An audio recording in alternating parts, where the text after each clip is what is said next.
자, 사도신경으로 신앙 고백 드리고 청년부 예배를 시작하도록 하겠습니다. 전능하사 천지를 만드신 하나님 아버지를 내가 믿사오며 그 외아들 우리 주 예수 그리스도를 믿사오니 이는 성령으로 잉태하사 동정녀 마리아에게 나시고 본디오 빌라도에게 고난을 받으사 십자가에 못 박혀 죽으시고 장사한 지 사흘 만에 죽은 자 가운데서 다시 살아나시며 하늘에 오르사 하나님 우편에 앉아 계시다가 죄로서 산 자와 죽은 자를 심판하러 오시리라. 성령을 믿사오며 거룩한 공예와 성도가 서로 교통하는 것과 죄를 사하여 주시는 것과 몸이 다시 사는 것을 믿사옵나이다. 아멘. 자, 우리 찬송가 주님 같은 반석 없도다 우리 함께 찬양하겠습니다. 우리 박수 치면서 힘차게 주님 같은 반석은 없도다. 찬양받게 합당하신 이를 변치 않으시는 구원의 반석 진실하시고 제실하신 주 주님 같은 반석은 없도다. 주님 같은 반석은 없도다. 주님 같은 반석은 없도다. 찬양받기 합당하신 이를 변치 않으시는 구원의 반석 신실하시고 제실하신 주 주님 같은 반석은 없도다. 만세 반석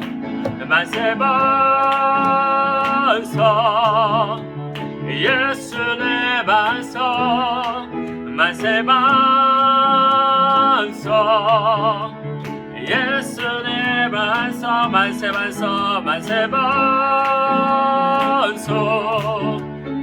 예수 내 반석 주님 같은 반석은 없도다. 자모 고백합니다. 주님 같은 반석은 없도다. 주님 같은 반석은 없도다. 아멘. 찬양받기에 합당하신 이는 변치 않으시는 구원의 반석 신실하시고 제실하신 주 주님 같은 반석은 없도다. 만세 반석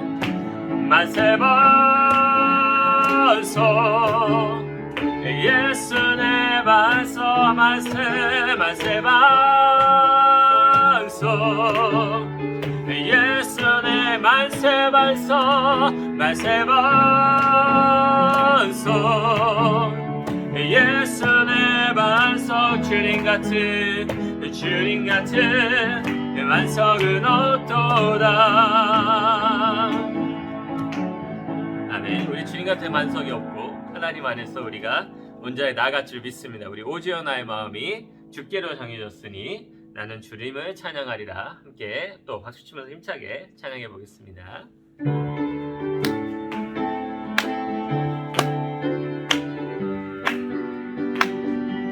오 주여 나의 마음이 주께로 정해졌으니 나는 주 찬양하리라. 깨어라 나의 영혼아 기파와 수금들 이 새벽에 내가 찬양하리라.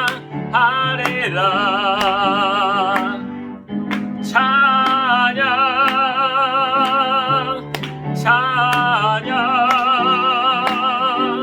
예수님은 나의 노래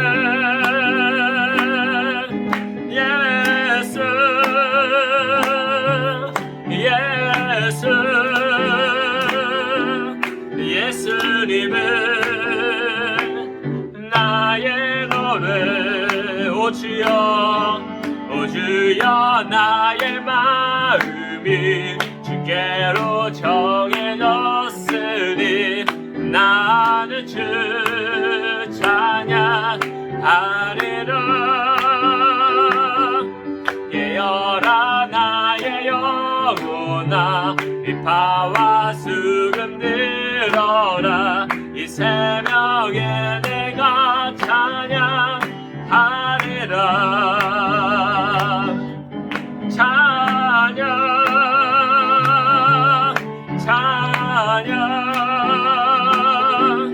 예수님은 나의 노래. 예수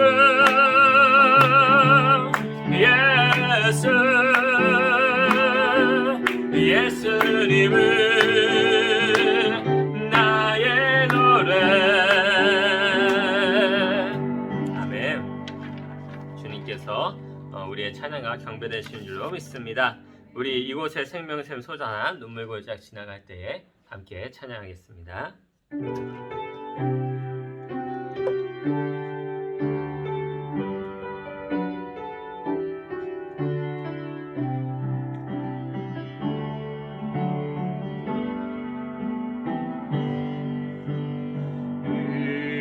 이곳을 생명새 솟아나 눈물 골짝 지나갈 때에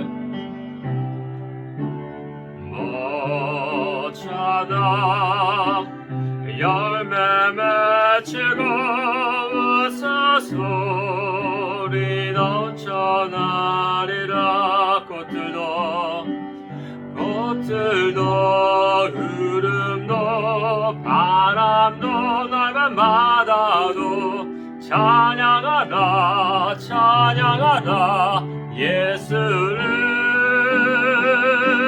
하늘을 울리며 노래해 나의 영혼아. 은혜의 주 은혜의 주 은혜의 주. 그날의 하늘이 열리고 그날은 하늘이 열리고 모든 이가 보게 되리라. 마침내 꽃들이 피고 영광의 주가 오시리라. 꽃들도 구름도 바람도 넓은 바다도 찬양하라 찬양하라 예수를. 하늘을 울리며 노래해 나의 영혼아. 은혜의 주 은혜의 주 은혜의 주. 꽃들도 구름도 바람도 넓은 바다도 찬양하라 찬양하라 예수를. 하늘을 울리며 노래해 나의 영혼아. 은혜의 주 은혜의 주 은혜의 주. 이곳에 생명샘 솟아나. 이곳에 생명샘 솟아나 눈물 골짝 지나갈 때에 모차나 열매 맺히고 웃음 소리 넘쳐나리라. 그날의 하늘이 열리고 그날의 하늘이 열리고 모든 이가 보게 되리라. 마침내 꽃들이 피고 영광의 주가 오시리라. 꽃들도 구름도 바람도 넓은 바다도 찬양하라 찬양하라 예수를 하늘을 울리며 노래해 나의 영혼아 은혜의 주 은혜의 주 은혜의 주 꽃들도 구름도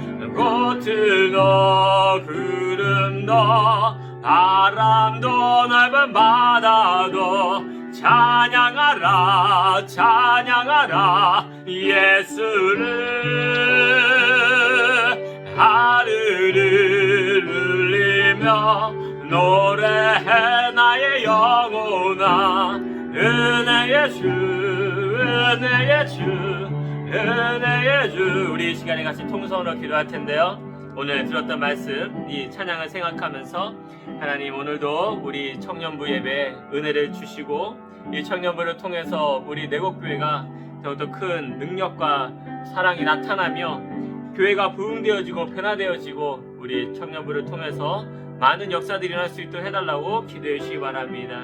또한 오늘 말씀을 듣고 우리 인생이 변화되도록 또 우리 오지 못한 청년들 각자의 자리에서 예배드리는 청년들에게 하나님의 놀라운 은혜와 성령의 충만함과 하나님께서 주시는 그 사랑과 행복이 늘 가득하기를 바라며 우리 이 시간에 통성으로 함께 기도하겠습니다. 사랑과 은혜가 충만하시 하나님 아버지, 오늘 이렇게 하나님 앞에 모든 것들을 내어드리고 또한 기도하며 나아갑니다. 아버지 하나님, 청년부를 주님께서 붙들어 주시옵소서. 이 청년부를 하나님께서 불쌍히 여겨 주시옵시고 아버지 하나님께서 청년부에게 놀라운 은혜를 펼쳐주셔서 정말로 주 안에서 우리가 주님을 온전하게 바라보며 나아가도록 인도하여 주시옵소서. 주여, 우리 청년부에게 성령의 충만함을 더하여 주옵소서. 지금 각자의 자리에서 예배드리는 자들을 기억하여 주시옵시고 또한 아버지 하나님, 여러가지 많은 상황에서 아직 오지 못한 청년들을 하나님께서 그 발걸음을 재촉하여 주시옵소서. 그래, 정말로 내 청년부를 통하여서 놀라운 역사들이 일어나며 하나님 아버지 연당한 역사가 일어나며 아버지 하나님께서 모든 걸 변화시키시고 인도하여 주셔서 주님 한 번만을 온전하게 바라볼 수 있도록 역사하여 주시옵소서. 주여, 성령의 충만함을 더하여 주시옵소서. 주여, 주님께서 인도하여 주시옵소서. 하나님의 놀라운 역사와 은혜가 더욱더 한명해지며 더욱더 변화되어질 수 있도록 주님께서 붙들으시고 함께하여 주시옵소서. 주여, 역사하여 주시옵소서. 주여, 은혜를 내려 주시옵소서. 주여, 성령의 충만함을 더하시고 주여, 역사하여 주시옵소서. 하나님 한 번만을 온전하게 바라봅니다. 아버지, 은혜를 내려 주시옵소서. 주여, 우리 청년부 주님께서 도우실 줄 믿습니다. 함께하여 주시옵소서. 사랑과 은혜가 충만하신 하나님 아버지, 우리 내곡교회 청년부를 하나님께서 붙들어 주시옵시고 오늘 특별히 이 말씀을 듣는 동안 우리 청년부에게 놀라운 변화의 시간, 능력의 시간이 될 수 있도록 인도하여 주시옵소서. 우리 연약함을 아시는 주님, 하나님께서 우리 청년부를 붙들어 주시옵시고 지금 비록 많이 나오지 못하는 상황이지만 하나님께서 인도하여 주셔서 이 자리가 차고 넘치도록 주님께서 붙들어 주시옵시고 또한 각자의 자리에서 예배드릴 때 동일한 은혜를 허락하여 주시옵시며 아직 오지 못한 청년들에게 붙들어 주셔서 이 자리에서 함께 예배드리며 주님을 찬양할 수 있는 시간을 허락하여 주시옵소서. 여러가지 많은 질병으로 인하여 고통받고 있습니다. 이 나라 민족을 주님께서 붙들어 주시옵시고 하루속히 회복되어서 우리가 함께 마스크를 벗고 예배할 수 있는 그 시간을 허락하여 주시옵소서. 모든 걸 주님께 의탁합니다. 예수님의 이름으로 기도드렸사옵나이다. 아멘. 감사합니다. 자, 오늘의 말씀은 디모데후서 3장 16절에서부터 17절까지입니다. 디모데후서 3장 16절에서 17절. 신약에 있어요. 선생님 옆에 라이브를 켜놨어요. 아, 그래요? 청년들이 보고 있는 청년이 있어서. 그래요? 안녕. 감사합니다. 라이브. 제 옆모습을 보겠네요. 이거 그러면 자세 똑바로 해야 되겠네. 옆을 제가 중간에 이렇게 한번 이렇게 다리를 막 꼬고 이러는데 짝다리 짚으면 안 되겠네요. 디모데후서 3장 16절에서 17절 간단합니다. 뭐 다 아는 말씀이니까요. 한 목소리를 같이 읽어보도록 하겠습니다. 자, 시작.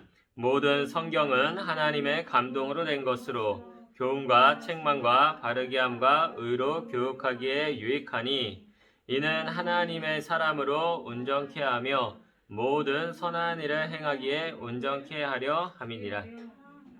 아멘. 예. 자, 우리 만나서 반갑습니다. 우리 사랑하는 내곡교회 우리 청년 여러분, 형제님, 자매님 여러분, 또 그 어디가? 예. 설교를 들어가기 앞서 먼저 우리가 지난주에 우리가 들었던 내용들을 우리가 간단하게 복습을 해보고 우리가 함께 살펴보려고 합니다. 첫 번째로 이제 우리가 지난주에 이제 배운 내용을 기독교 윤리의 원인자는 하나님이다라는 것을 우리가 배웠죠. 왜 우리가 기독교 윤리를 배워야 되느냐, 알아야 되느냐? 그 기독교 윤리의 가장 원인자, 그 대표적으로 우리가 알 수 있는 분이 바로 하나님이시다. 하나님이 모든 이 세상의 질서와 과학과 모든 것들을 만들어 주신 분이시거든요. 도덕과 윤리도 마찬가지입니다. 그래서 하나님께서는 모든 일을 선하시고 올바르게 하시기 때문에 가장 복되시고 가장 행복하시다라고 말씀을 드렸어요. 그래서 그가 만드신 세상 속에는 도덕과 질서가 들어있다. 또 두 번째로 하나님은 우리가 도덕적 성품을 따라가기 원하신다는 거죠. 우리의 인생을 살아가는데 그냥 막 사는 게 아니라 우리가 하나님의 형상으로 창조가 되었기 때문에 하나님의 성품에 참여하는 것을 기뻐하신다. 그래서 우리가 타락을 해서 하나님의 형상을 잃어버렸잖아요. 잃어버리고 완전히 망가진 상태이기 때문에 갖다 버려도 되거든요. 그러니까 이제 게임 캐릭터 치면 일단은 망키가 돼버린 거야. 망한 거지. 그럼 갖다 지우면 되잖아요. 하나님께서는 델리키를 누르지 않으시고 우리를 구원하는 방법을 사용을 하셨죠. 그래서 망캐를 축캐로 바꾸셨다. 그래서 우리 예수 그리스도를 보내시어 우리를 구원하시고 하나님의 자녀로 삼아 주사 하나님의 형상을 다시 회복시켜 주셨다. 그리고 따라서 우리가 하나님의 도덕적 성품에 하나님께서 같이 참여하기를 원하시는 거예요. 한번 받은 그 복이 계속적으로 이어지기를 원하시는 하나님의 아버지 사랑을 여기서 우리가 발견할 수가 있습니다. 세 번째로 하나님이 주신 도덕적 윤리적 계명들은 모든 사람에게 세상 끝날까지 다 동일하게 적용된다라는 것을 우리가 지난주에 배웠어요. 그래서 예수께서 이 땅에 내려오사 각 사람의 행위대로 이렇게 다 심판을 하시거든요. 그 사람의 어떤 행위대로 그걸 가지고 심판을 할 때 이제 그것이 어디에 기준이 되어 있냐? 하나님이 가지고 있는 도덕과 윤리 거기에 그것을 기준을 해서 이 세상을 심판을 하십니다. 거기에 더해서 이제 복음의 문제, 말씀에 대한 문제 이걸 가지고 우리를 심판을 하시게 될 거거든요. 그래서 하나님의 도덕법은 역사적으로 모든 시대에 모든 사람들에게 동일하게 적용이 됩니다. 어떤 것은 뭐 어떤 시대는 적용이 안 되고 어떤 시대는 적용이 되고 그러지 않아요. 하나님의 말씀은 변함이 없기 때문에. 그래서 세상이 뭐 도덕과 윤리를 변화시킬 수는 있습니다. 하나님의 기본적으로 주신 질서를 세상이 변화시킬 수 있고 안 믿는 사람들이 변화시킬 수 있지만 하나님은 안 바뀌어요. 그러니까 세상이 이상해져가지고 우리가 생각하지 못하는 도덕과 윤리가 윤리라고 주장하는 것들이 나와도 하나님의 법에 틀리다 그러면 그거는 틀린 겁니다. 전 세계가 그 길을 따라가도 하나님이 아니라 그러면 아닌 거예요. 이거를 잘 아셔야 됩니다. 그래서 우리가 기독교 윤리를 우리가 잘 알아야 된다. 그런 의미에서 기독교 윤리를 우리가 잘 배워야 된다는 것을 우리가 또 여기서 우리가 잘 생각할 수가 있겠죠. 자, 그렇다면 오늘의 주제는 뭐냐? 모든 삶의 기준이 과연 성경이 될 수 있느냐? 이거 되게 중요한 문제입니다. 특히 우리 청년들도 굉장히 중요하고요. 우리가 살아가다 보면은 수많은 일들이 겪잖아요. 특히 우리 에너지가 많은 청년들, 지금 에너지가 되게 많고 참 좋을 시기에 참 어려운 시기를 겪어 나가는 것 같아요. 안 그래도 뭐 취업도 그렇고 뭐 이성 관계도 그렇고 여러 가지 많은 어려움이 있는데 거기다 코로나까지 겹쳤잖아요. 대학 문제도 있고 뭐 해야 될 게 많은데 이러다 보니까 기준이 뉴 노멀이라고 하는 그런 단어를 비롯해서 막 기준이 막 바뀌고 있어요. 막 정신없이 변화하고 있어요. 그래서 뭐 진짜 뭐가 맞는지 뭐가 틀리는지 이런 것들이 우리에게는 참 어려운 주제가 되어버렸습니다. 대화하기가 참 어려워요. 그랬을 때 모든 삶의 기준이 과연 성경이 될 수 있냐? 라고 하는 그 질문은 우리가 한번 되게 깊이 고민해 봐야 될 문제입니다. 내가 인생을 앞으로 살아가면서 지금까지 살아오면서 앞으로 살아갈 동안 내 삶의 기준이 진짜로 성경 말씀이냐? 이거를 보겠다는 거예요. 진짜 성경 말씀이냐? 만약에 아니라 그러면 안 따라가면 되는 것이고 그렇다고 하면 우리는 평생 따라가야 되는 문제겠죠. 오늘 이거를 한번 살펴볼 겁니다. 자, 오늘 본문은요. 디모데후서 3장 16절에서 17절에 있는 내용입니다. 바울이 누구에게 쓴 편지냐면 디모데에게 쓴 편지예요. 두 번째 서신이라고 합니다. 여기에 내용 중에 이 3장 쭉 하반부에 넘어가면은 오늘의 이 본문이 나와요. 근데 이 본문에 대해서 어떻게 이야기를 하고 있냐면은 성경이 무엇에 의해서 쓰여졌고 그리고 어떠한 기능을 하고 있고 그리고 이거를 배우면은 어떠한 유익이 있는지를 우리에게 가르쳐주고 있다라는 것이죠. 자, 그렇다면은 성경을 누가 썼느냐? 이게 누가 썼느냐가 되게 중요하겠죠. 모든 성경은 뭘로 되어 있다? 하나님의 감동으로 되어 있다.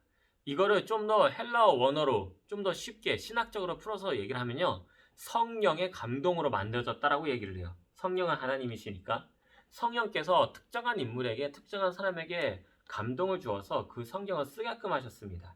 그래서 성경의 제1저자는 바로 하나님이시고요. 제2저자가 누구냐? 바로 인간이에요. 글 쓴 사람. 예. 뭐 누구의 뭐 제1저자, 2저자고 신문에 많이 들어서 알죠? 요즘에 그 무슨 저자 문제 때문에 얘네 한번 좀 싸운 적이 있어가지고. 예. 1저자가 하나님, 2저자가 인간. 그래서 하나님께서는 인간을 통해서 성경을 쓰게 만드셨어요. 자, 그렇다고 한다면은 그 기능은 무엇이냐? 바로 여기서 이렇게 크게 네 가지를 이야기를 합니다. 첫 번째, 교훈. 하나님의 뜻이 무엇인지.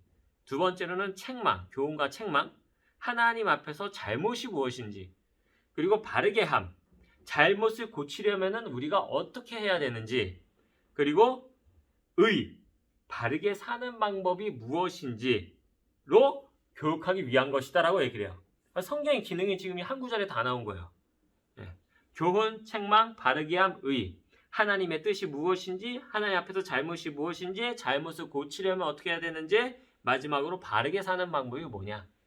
이게 성경 안에 들어있다라는 거예요. 자, 그렇다면 여기서 성경의 유익이 나와야 되겠죠. 그 유익이 뭘까요? 17절입니다. 첫 번째, 하나님의 사람으로 온전케 만들기 위해서. 하나님의 사람으로 온전하게 만들어내기 위해서 이 성경이 필요하다라는 거예요. 그러니까 성경을 읽으면은 우리는 하나님의 사람으로 온전케 될 수 있는 유익이 있는 거예요. 우리가 당연히 예수님 닮고 싶잖아요. 그렇죠? 예수님처럼 살아가야 되고. 그러면 성경을 봐라 그 얘기입니다. 이게 우리의 성경의 첫 번째. 두 번째 유익은 선한 일을 행하기에 좋게 만들기 위해서. 선한 일을 할 수 있을 때 올바르게 하는 게 중요합니다. 내가 어떤 좋은 일을 하고 싶은데 그 방법이 잘못된다고 한다면 그걸 선한 일이라고 할 수가 없죠.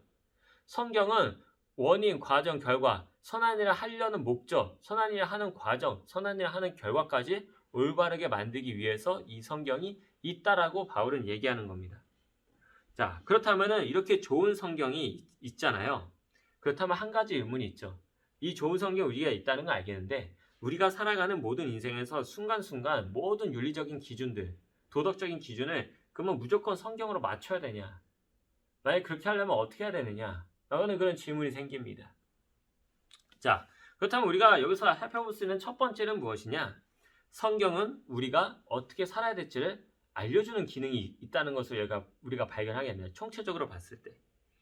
성경이라고 하는 것을 우리가 지금 쭉 보니까 16절부터 10절까지 쭉 보니까 성경은 뭐냐? 인생의 교과서더라. 이렇게 우리가 정리할 수 있어요. 한 단어로 딱 표현하면 인생의 교과서.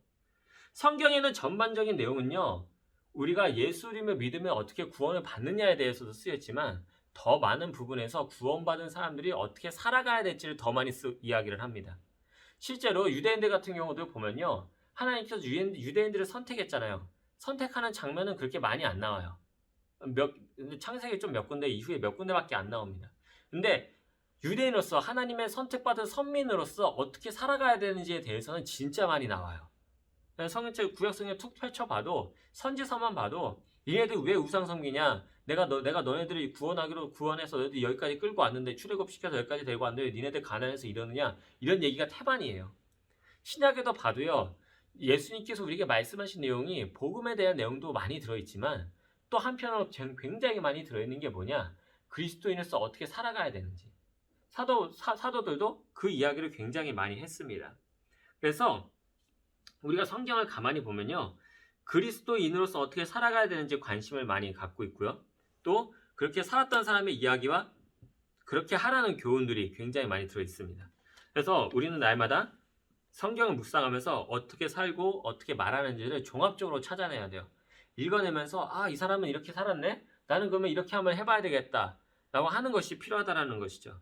그래서 그걸 찾아 실천하기를 하나님은 원하고 계신다. 그래서 요한일서 5장 3절에서는 이렇게 얘기를 합니다. 하나님을 사랑하는 것은 이것이니 우리가 그의 계명들을 지키는 것이라. 그의 계명들은 무거운 것이 아니로다. 무겁지 않다라고 이렇게 표현을 해요. 그런데 여기서는 한 가지 의문이 들죠. 하나님의 계명을 지키는 게 무겁지 않다라고 하는데 지키기 어렵잖아요. 어려워요. 저도 힘듭니다. 뭐 하루에 한 번씩 최소한 기도하자 해도 하기는 하는데 시간이 늘었다 줄었다 해요. 그럴 때가 있습니다. 또 성경을 많이 읽어야지라고 해도 어느 순간 성경 읽는 그 페이지가 점점 줄어드는 것도 발견이 됩니다. 그러다가 또 각성하면 또 막 왕창 읽고 그러긴 하지만 어쨌든 기복이 있다라는 거예요. 우리 신앙에 뭐가 있냐? 기복이 존재한다라는 거지. 그런 기복이 있기 때문에 하나님의 계명을 지키는 게 무겁게 느껴질 때가 있습니다. 그럼 왜 그럴까요? 그거는 다른 게 아니라 우리 안에 어떤 본성이 있냐? 죄를 지으려고 하는 본성이 있다. 그래서 오늘 담임 목사님께서 말씀하셨죠. 우리의 육체, 우리의 몸은요, 죄를 지으려고 하는 본성이 들어있다. 이게 사도 바울이 많이 강조하는 내용입니다. 우리의 전 인격에는요, 죄를 지으려고 하는 본성이 있어요. 그래서 이 죄성이 우리로 하여금 죄를 짓게 자꾸 만드는데 이 죄를 지으면 뭐가 있느냐? 짧은 쾌락과 짧은 일시적인 안도감이 우리에게 있습니다. 그래서 인간이 죄를 짓는 거예요. 거짓말을 하는 이유도 그걸 통해서 내가 뭔가 짧은 쾌락과 짧은 안도감을 느끼니까 거짓말을 하는 거고, 어떤 성적인 타락도 마찬가지고, 뭐 어떤 우리가 다른 사람을 이렇게 해하는 것도 마찬가지예요. 모든 것들, 십계명에서 말을 하는 간음하지 말라, 살인하지 말라, 도둑질하지 말라, 이런 모든 것들이 다 짧은 쾌락과 동시에 짧은 안도감을 내가 주니까 우리는 나도 모르게 죄를 자꾸 짓게 된다는 거죠. 그래서 우리가 그리스도인이라고 할지라도 이런 것들이 계속 우리 안에 본성으로 자리 잡고 있으니까 지키기가 어려운 거예요. 그래서 어떤 사람은 이렇게 얘기하는 사람도 있어요. 성경이 말을 하고 있는 이야기가 대부분 다 구원에 대한 이야기가 많으니까 윤리와 도덕을 말할 필요 없다, 이렇게 얘기하는 사람도 있어요. 어떤 사람들은. 그래서 그런 이야기는 다 율법이고 예수를 믿기만 하면 모든 죄가 용서되기에 죄책감 갚는 것조차도 죄가 된다라고 주장하는 사람도 있습니다. 이게 누굴까요? 구원파예요. 여기 어디 뒤에 있다면서 구원파가 이렇게 얘기를 합니다. 그래서 헌금을 많이 내면 낼수록 구원 열차를 구원받기에 더 빠르다, 뭐 이렇게 얘기하는 게 구원파예요. 그러니까 걔네들이 교회가 커지겠죠. 헌금 많이 내니까. 이게 구원파의 교리입니다. 대표적인 교리. 그래서 이런 이요한, 권신찬, 박옥수 이런 사람이 다 구원파예요. 이런 많은 사람들이 이런 얘기를 듣고 아예 죄책감 없이 행동하는 사람들도 이제 덜어 발견을 하게 됩니다. 근데 성경에서는요, 많은 부분에 있어서 우리가 그리스도인으로서 죄를 지었을 때 하나님께서는 그 사람을 책망하고 때린다라고 분명히 성경은 이야기를 하고 있습니다. 그러니까 그 사람을 멸망시키려고 때리는 게 아니라 바른 길로 돌아오게 하기 위해서 때린다라고 성경에서는 분명히 표현을 해요. 제가 쉽게 표현하는 겁니다. 때린다라는 표현은. 징계라는 어려운 단어가 있는데 때린다 이렇게 표현하면 딱 좋을 것 같아요. 그래서 빨리 회개하고 돌아와서 하나님 앞에서 의롭게 살라. 이게 바로 하나님께서 우리에게 지금 알려주시는 그 명령이고 방식입니다. 가르치는 방식이에요. 그러면 당연히 우리로 하여금 도덕과 윤리를 몸으로 터득하고 알 수 있게 하나님은 인도하고 계시다는 거죠. 자, 그렇다면 이걸 우리만 알고 끝나느냐? 우리 기독교인만 잘 알고 그냥 도덕적으로 윤리적으로 잘 살면 되느냐? 아니에요. 성경은 그렇게 말하지 않아요. 오히려 그들에게 이 하나님의 도덕, 하나님의 윤리를 가르치라고까지 명령을 합니다. 성경은 거기까지 이야기를 하고 있어요. 자, 그래서 사도행전 17장 30절에는 이렇게 이야기를 합니다. 알지 못하는 시대에는 하나님이 간과하셨거니와 이제는 어디든지 사람에게 다 명하사 회개하라 하셨으니. 그러니까 이 말이 무슨 말이냐? 하나님을 모르던 시대에는요, 하나님께서는 눈 감아줬다, 그 얘기예요. 쉽게 말해서. 그런 것들 뭐 문제가 있어도 눈 감아줬는데 이제는 예수 그리스도 통해서 복음이 이 세상에 흘러들어왔고 그 복음을 통해서 하나님의 윤리, 기독교 윤리, 기독교 도덕이 이 자리에 들어왔습니다. 이때부터는 그들에게 복음이 들어왔고 기독교 도덕 윤리가 들어왔기 때문에 그들 모두 뭐 해야 되냐? 너희들도 회개해야 된다. 이제 너희들도 여기에 들어왔다, 그 얘기하는 거예요. 이게 사도 바울이 이야기를 한 겁니다. 그리스도께서 승천하시고 올라가시고 나서 우리에게 그리스도의 구원을 베푸셨는데 그때부터의 구원은 모든 사람들에게 다 비춰지는 빛이 됩니다. 그리고 그것은 하나의 법칙이 되고요. 이거는 모든 사람에게 비춰지기 때문에 믿지 않는 사람은 당연히 지금 나락으로 들어가는 거겠죠. 똑같아요. 도덕과 윤리도 동일한 겁니다. 다 비춰지는 거예요. 지키지 않는 사람은 거기에 따라서 마땅한 형벌을 받게 되는 겁니다. 그래서 안 믿는 사람에게도 기독교 윤리와 도덕을 전할 우리의 의무가 있다는 거죠. 우리가 어떻게 해야 되나요? 말로 뭐 이렇게 해라 저렇게 해라? 물론 그것도 필요하겠지만 말보다는 요즘에 뭐가 더 좋아요? 행동이 좋잖아. 요즘에 기독교를 개독교로 하는 게 니네 행동이 안 되셔서 그렇다는 거잖아요. 그러면 행동해야 되겠죠. 행동으로 보여주면 됩니다. 그러면 분명히 100% 돼요.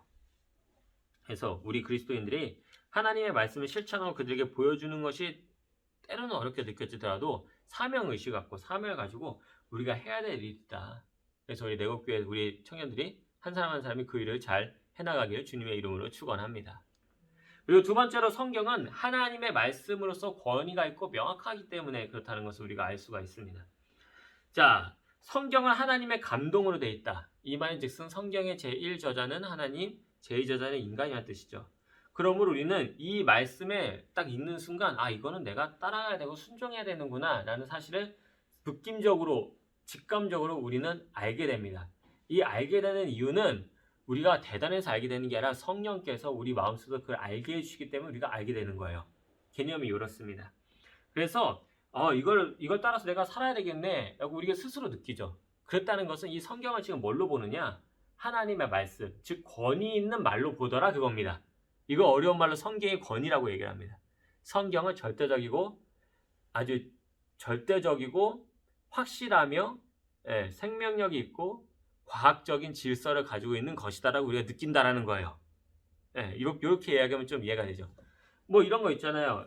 예를 들어서 이게 지금 콜라인데 콜라를 먹으면은 내가 한 10칼로리를 먹어. 10칼로리를 먹으면은 과학적으로 무슨 생각을 해? 한 10km 뛰어야 되겠다. 이 생각을 하죠. 요런 거야. 먹은 만큼 내가 이걸 갖다가 액션을 취해야지 그 칼로리를 뺄 수가 있어. 성경의 권위라고 하는 건 이런 거거든요. 내가 이것을 먹으면은 내가 행복하고 내가 이것을 먹으면은 내가 즐겁겠구나. 이거를 보는 순간 내가 그걸 보고 아는 거예요. 하지만 먹으면 10칼로리야. 그걸 알고 내가 안 먹거나 먹고 10km를 뛰거나. 왜냐? 이거는 내가 안에 들어오니까. 그렇다면은 이거 자체에 뭐가 주어진 거냐? 질서가 주어진 거예요. 질서가 됐으면 권위가 주어지는 겁니다. 권위라는 게 뭐 이렇게 막 떠받들고 이런 것만이 권위가 아니에요. 그것이 존재하니까 그 존재 자체를 인정하는 거. 이것도 권위 중에 하나입니다. 하나님의 말씀이 있고 그 말씀이 명확하고 분명하니까 그거 자체를 인정하는 거예요. 이해가 되십니까? 권위라 그러면 말이 좀 어려운데 이렇게 이해하면 좀 더 편할 거예요. 그래서 성경에 쓰여진 내용들이 하나님의 말씀에게 순종하며 따라간다. 세상에 말하는 어떤 전통적인 견해, 인간의 생각, 경험 이런 것들을 다 모두 넘어서 하나님이 말씀하신 내용이니까 이것을 첫 번째로 두는 것, 첫 번째로 걸어버리는 것, 내 인생에 뭐 예를 들어서 인생에 뭐 좌우명이 해서 막 거는 거 있잖아요. 첫 번째로 거는 것, 이런 것들이 권위다. 또한 성경 말씀을 잘 보면 거기에 나타나는 윤리와 도덕적 내용들이 우리가 알아듣기 쉽고 예상하기 쉬운 구조로 되어 있다는 걸 알 수가 있어요. 그러니까 성경을 읽을 때 읽다 보면 우리가 이게 이런 내용이구나 라고 알 수가 있습니다. 물론 개역개정 성경이 조금 어려워요. 뭐 무엇 하옵나니 뭐 하시느니 뭐 이렇게 약간 단어가 어려운데 그 정 어려우신 분들은 쉬운 성경이나 세번역 성경을 한번 읽어보십시오. 그러면 내용이 굉장히 쉽습니다. 개역개정이 조금 용어가 너무 어려워요. 용어가. 근데 다른 걸로 바꿔서 읽으면 돼요. 세번역이나 쉬운 성경 읽으면은 성경에 쓰여있는 내용들이 의외로 쉽네? 하면서 느끼실 겁니다. 그래서 세상이 너무나 복잡해가지고 막 세세하게 뭐 이렇게 막 따지고 들어가다 보면은 때로는 우리가 대답하기 어려운 부분이 있어요. 성경적으로 이거다라고 대답하기 어려운 부분이 있는데 우리가 성경을 명확하게 알잖아요. 그러면은 그 대답하기 어려운 부분이 있다 할지라도 의외로 쉽게 답을 찾아낼 수가 있게 됩니다. 왜? 성경이 명료해서 그래요. 이걸 어려운 말로 성경의 명료성이라고 그러는데 성경을 보면은 우리의 구원의 문제, 살아가는 방식, 다양한 기준들이 알기 쉽게 구성되어 있더라. 이게 이 뜻입니다. 보는 순간 딱 알아요. 이게 이런 내용이구나. 그럼 난 이렇게 살아야 되겠네. 나온다는 거예요. 내 스스로, 내 행동이. 그러나 이제 성경이 하나님의 말씀으로 권위가 있고 알기 쉽게 되어 있다는 것 라고 해서 대충 훑고 지나가는 식으로 성경을 당연히 봐서는 안 되겠죠? 계속 읽어내야 됩니다. 성경을 자꾸 봐야 돼요. 성경을 한 번 읽고 두 번 읽고 세 번 읽고 자꾸 읽다 보면요. 그 안에 숨어져 있는 그 무한한 하나님의 지식과 지혜가 들어있어요. 하나님 존재 자체가 무한하니까요. 그거를 계속 끌어다가 우리가 볼 수가 있습니다. 그래서 우리가 성경을 읽어가면서 하나님 내가 성경이 이게 무슨 뜻인지 알게 해주세요. 개역개정 어려우면 제가 뭐 읽으라고 했죠? 쉬운 성경 그리고 새번역 성경 두 개를 읽으세요. 읽으면서 하나님 이걸 깨닫게 해주세요라고 기도하면서 읽잖아요. 그러면은 알게 됩니다. 행동할 수 있는 힘이 생기고요. 그 진가가 거기서 발휘가 되게 되는 거죠. 그래서 우리가 이걸 통해서 우리 내곡교회 청년들이 계속 세워지기를 주님의 이름으로 축원합니다. 마지막으로 성경은 하나님과 함께 동행하며 자유롭게 살기 위해 필요한 거예요. 성경을 읽다 보면요. 이런 의문이 들지 않나요? 하나님이 하라는 것보다 하지 말라는 게 더 많다는 생각을 혹시 해본 적이 있나요? 저는 그런 생각 해봤습니다. 보면은 그래서 어떤 사람은 저한테 이런 질문을 해요. 아니 이 세상에 악은 되게 많은 것 같은데 선은 상대적으로 되게 작은 것 같더라. 그래서 선이 오히려 너무 약하고 뭔가 되게 힘이 없어 보이고 맨날 당하는 것처럼 보이고 악은 너무 세가지고 막 이리 때리고 저리 찌르고 막 강력한 무슨 사람처럼 느껴지는데 이미지가 그렇잖아요. 그러면 선이 훨씬 더 안 좋은 거 아니냐, 악이 더 강하니까 좋은 거 아니냐 이렇게 생각하시는 분들도 있어요. 간혹 때론 우리가 그런 느낌이 들죠. 세상을 살다 보면은 저 더러운 게 왠지 우리 인생을 다 잡아먹는 것 같고, 그렇죠? 뭐 좋은 것들은 뭐 별로 뭐 감흥이 없고 이럴 때가 있어요. 자, 대표적으로 우리가 하지 말라는 계명이 있습니다. 몇 가지 생각해 볼까요?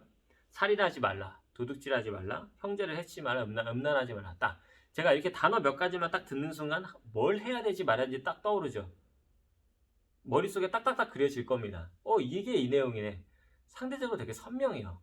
자, 근데 잘 생각해 보세요. 선에 대해서 이야기를 해드릴게요. 몸으로 하나님께 영광을 올려드려라. 진리가 너희를 자유케 하리라. 주 안에 거하라. 사랑해라. 이웃을 구제해라. 자, 이런 단어를 들으면 무슨 생각이 들어요? 좀 뜬구름 듯한 느낌이 들지 않아요? 뭔가 흐릿하고. 자, 요런 것 때문에 이런 질문이 나온 겁니다. 자, 이게 되게 중요해요. 뭐 하지 말라는 건 명확하잖아. 우상 섬기지 마라. 나오잖아요. 머릿속에 그려지잖아. 근데 몸으로 하나님 앞에 영광 올려드려라. 어쩌라는 거지? 이렇게 된다니까요, 사람이. 진짜 그래요. 저도 처음에 그랬어요. 진리가 너희를 자유케 하리라. 뭔 소리야? 어디 무슨 백석대 무슨 진리 그거 표어도 아니고 뭐야 이게. 사람이 이렇게 된다니까요. 선이 이래요. 참 신기해. 선은요 머릿속에 그리기가 어려워요. 자, 그렇다면 왜 성경이 이렇게 말을 할까? 나는 그런 고민해본 적이 있어요. 성경은 왜 이렇게 말을 할까? 악은 뚜렷한데 선은 모호해. 자, 그건 다른 게 아니고요. 따라해봅시다. 악은 유한하다. 선은 무한하다. 여러분, 무한을 입으로 표현할 수 있어요? 표현이 안 돼요. 무한은 표현하기가 어렵습니다. 그래서 무한을 표현하면 상대적으로 어떻게 되냐? 뜬구름 잡는 소리가 돼버려요. 근데 악은 상대적으로 유한해요. 얘가 뭐가 있어. 경계가 분명해. 선은 무한하니까 경계가 없고 악은 유한하니까 경계가 있는 거예요. 상대적으로 경계가 있으니까 머릿속으로 쉽게 떠올리는 거야. 자, 이게 바로 선과 악의 특징입니다. 그래서 선한 것들은요 굉장히 큰 놀이동산과 같아요. 그래서 우리는 이 공간에서 자유롭게 활동이 가능합니다. 그래서 너무 많이 마음대로 활동을 할 수 있어서 성경에서는요 그 선을 다 담아내지 못해요. 그래서 성경에서 어떻게 표현하는지 아십니까? 고린도전서 10장 31절 너희가 먹든지 마시든지 무엇을 하든지 하나님의 영광을 위해서 해라. 자, 이게 이해가 되십니까? 왜 하나님이 이렇게 얘기했을까요? 이게 되니까 그런 거예요. 먹든지 마시든지 뭐라든지 그 모든 그 행위 자체가 우리는 선할 수 있다는 거예요. 선한 게 되니까 이 얘기를 하지, 안 되면 이 얘기를 하겠어요, 성경에서? 거꾸로 뒤집으면 생각해보면 그렇잖아요. 선이라고 하는 게요, 우리가 뭔가 좋은 일을 해야지만 선이 되는 게 아니라 내가 먹고 마시고 뭔가를 하고 하는 그 모든 행동들이 하나님 앞에서 뭐가 될 수 있다? 다 선이 될 수 있다는 거예요. 그래서 선은 상대적으로 모호하게 표현할 수밖에 없다. 왜? 너무 크니까. 거대한 놀이동산 같은 거예요. 거대한 놀이동산. 그럼 악은 뭐예요? 그 중에 하나에 조그맣게 흩어져 있는 구덩이 같은 것들이에요. 우리는 굳이 그걸 찾아서 거기에 기어 들어가서 앉아 있는 거예요. 굳이 거기에 찾아서 들어가서. 그래서 진리가 너희를 자유롭게 한다는 게 다른 게 아니에요. 하나님 말씀하신 우리는 자유롭게 살 수 있는데 굳이 바퀴벌레 같이 거기를 찾아가지고 구석에 들어가서 숨어 있으면은 그게 뭐가 되겠어요? 왜 이런 거 있잖아. 옛날에 이게 놀이공원을 이제 학교에서 가다 보면은 꼭 이렇게 친구들끼리 안 놀고 저 구석에서 이렇게 쪼그려 앉아서 거기서 한 시간째 앉아 있는 친구들이 있어. 그중 하나가 나였어. 아무튼 이제 그런 애들 하나씩 있어. 뭐 이제 괜히 이제 뭐 같이 어울리기 싫으니까 혼자서 약간 중이병 걸려가지고 앉아 있는 애들이 있거든. 그러면 안 돼. 예. 그런 느낌, 그런 거 있잖아.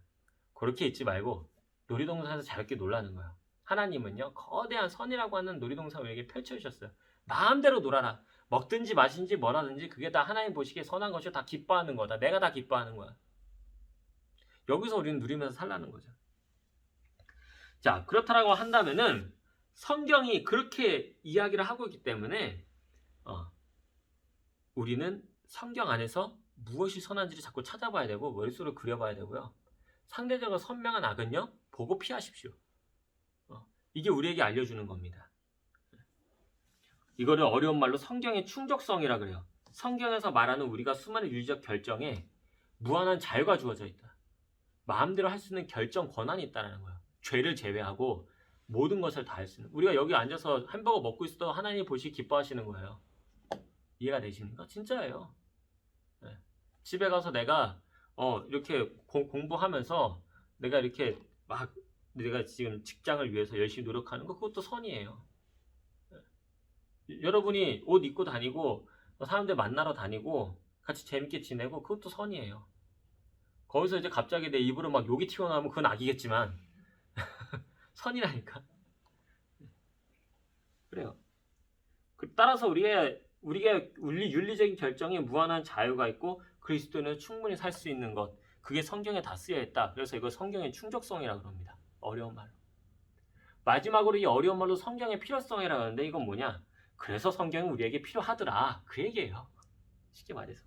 우리가 영적인 삶을 유지하는 방법이 무엇인지, 복음이란 무엇인지, 하나님의 뜻이 무엇인지를 분명하게 알려주는 책이다. 그래서 우리는 주변의 수많은 환경들을 맞닥뜨리면서 하나님께서 우리에게 말씀하시고자 하는 것이 무엇인지, 어떤 것인지 거기에 우리의 귀를 기울일 수 있다.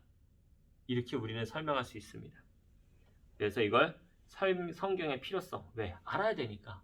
하나님이 우리에게 뭔 얘기를 하고 싶은 건지 알려면은 거기에 따른 내용을 우리가 봐야 될 거 아니에요. 그래서 성경이 우리한테 필요하다 그 얘기예요. 이게 성경의 필요성. 그래서 성경 옳고 그름에 대한 하나님의 말씀을 분명하게 아는 데 필요하다. 그래서 이거를 바르게 알기 위해 성경을 읽을 수 있는 우리 사랑하는 대곡교회 청년들이 되시기를 주님의 이름으로 축원합니다. 자, 마지막으로 우리 말씀 맺겠습니다. 우리 사랑하는 대곡교회 청년부 여러분, 오늘은 모든 삶의 기준이 성경이 될 수 있느냐에 대해서 이야기를 했어요. 그 결과 첫째로 성경은 우리가 어떻게 살아가야 될지를 알려주는 중요한 책이다. 그래서 하나님의 계명을 지키기 위해 신자와 불신자 모두에게 필요한 거예요. 그래서 성경이 세계 제1위 베스트셀러가 된 이유가 이것 때문입니다. 사람들은 알고 있어요. 마음속에 종교성이라는 게 들어있거든요. 하나님에 대해서 뭔지는 모르지만 하나님을 찾고 싶어하는 마음에 모든 사람에게 다 들어있어요. 그래서 안 믿는 사람들조차도 성경을 봅니다. 그 정도예요, 성경은. 그래서 모든 하나님의 계명을 지키기에 신자, 불신자에게 모두 필요한 것이 바로 성경이다. 그러면 성경이 어떤 특징을 갖고 있길래 그렇다는 거냐? 바로 하나님의 말씀으로서 권위가 있고 명확하기 때문에 그렇다. 성경은 성령의 감동으로 쓰여진 것으로 창조주 하나님이 쓰신 것이므로 권위가 있고요. 그 내용이 명확하고 분명해서 복음과 도덕, 윤리 이런 것들에 대해서 우리가 분명하게 하나님의 의도까지 다 알 수가 있어서 그 모든 것들을 무한하게 깨달을 수 있는 것이 바로 성경에 들어있다고 말씀드렸어요. 물론 이걸 하기 위해서는 우리에게 성령의 조명, 성령께서 이걸 깨달을 수 있는 능력을 주셔야지만 당연히 알겠죠. 그래서 함부로 풀지 말라는 게 그런 내용입니다. 셋째로 성경은 하나님과 함께 동행하며 자유롭게 살기 위해 필요한 것이다. 그래서 하나님께서 우리에게 주신 계명, 그 속에 들어있는 선함과 그 기독교 윤리는요, 거대한 놀이동산처럼 쫙 펼쳐져 있어요. 이제 거기서 우리는 뛰어놀아야 돼요. 네, 구석에 있지 말고 나와서 뛰어놀면서 함께 즐거운 생활을 해야 돼요. 그래서 성경은 우리에게 당연히 필요하겠죠. 자유로운 놀이동산에서 뛰어놀고 싶다고 한다면은 놀이동산 딱 처음에 들어갔을 때 뭐부터 봐요? 뭐부터 봐? 대문 딱 보면서 이야 크네 이렇게 이거 먼저 보나요? 아니면은 오늘 나 거기서 뭐 놀지? 티 익스프레스가 어디 있는지 찾아야 될 거 아니야. 청룡열차는 안 쓰지. 미안합니다. 하여튼 제일 재밌는 거 있잖아. 그게 어딘지 찾으려면 뭐부터 가야 돼? 맵을 봐야 될 거 아니에요. 어플을 꺼내든지 거기에서 종이에 팜플렛을 꺼내든지 그거를 봐야지. 빨리 티스프레스로 달려가서 탈 거 아니야.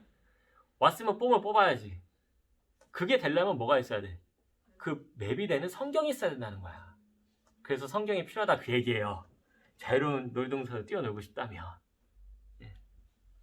그래서 우리는 그 무한한 선행 속에서 자유롭게 선택하며 행동하게 주님의 이름으로 축원합니다.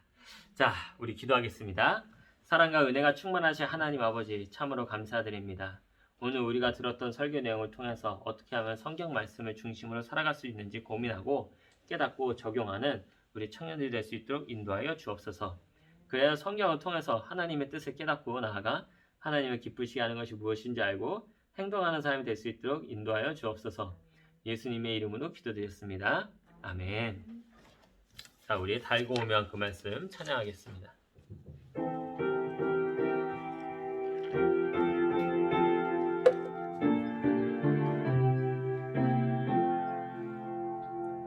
달고 오면 그 말씀 생명의 말씀은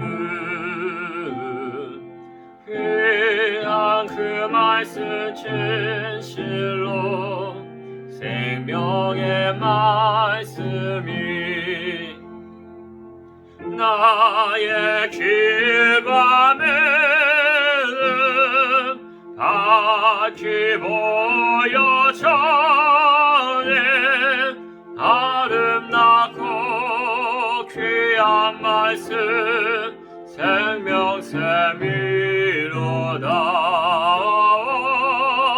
아름답고 귀한 말씀 생명샘이로다.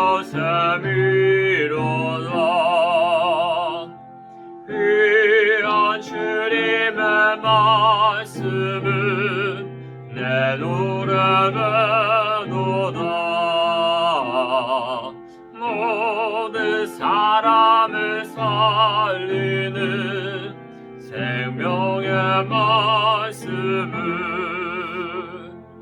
가져와 오시마다 생명 길에 가니 아름답고 귀한 말씀 생명샘이로다. 아름답고 귀한 말씀 생명샘이로다.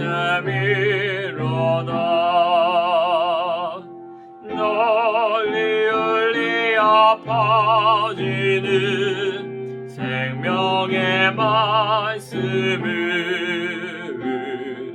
마음의 용서와 평안을 골고루 주나니 다만 예수 말씀 듣고 복을 받네. 아름답고 귀한 말씀 생명샘이로다. 아름답고 귀한 말씀 생명샘이로다.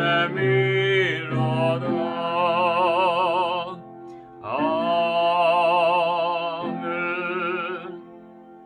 우리 주기도문으로 예배 마치겠습니다. 하늘에 계신 우리 아버지여, 이름이 거룩히 여김을 받으시오며 나라의 머시며 뜻이 하늘에서 이루어진 것 같이 땅에서도 이루어지이다. 오늘날 우리에게 일용할 양식을 주옵시고 우리가 우리에게 죄 지은 자를 사하여 준 것 같이 우리의 죄를 사하여 주옵시고 우리를 시험에 들게 하지 마옵시고 다만 악에서 구하옵소서. 대개 나라와 권세와 영광이 아버지께 영원히 있사옵나이다. 아멘. 이것으로 청년부 예배를 마치도록 하고요. 광고는 카톡으로 따로 올리도록 하겠습니다. 그리고 바로 이 예배가 끝이 나고 우리 청년들은 각자 이렇게 들은 내용을 가지고 또 묵상하시면서 나누면서 또 즐거운 시간을 보내시기를 바랍니다.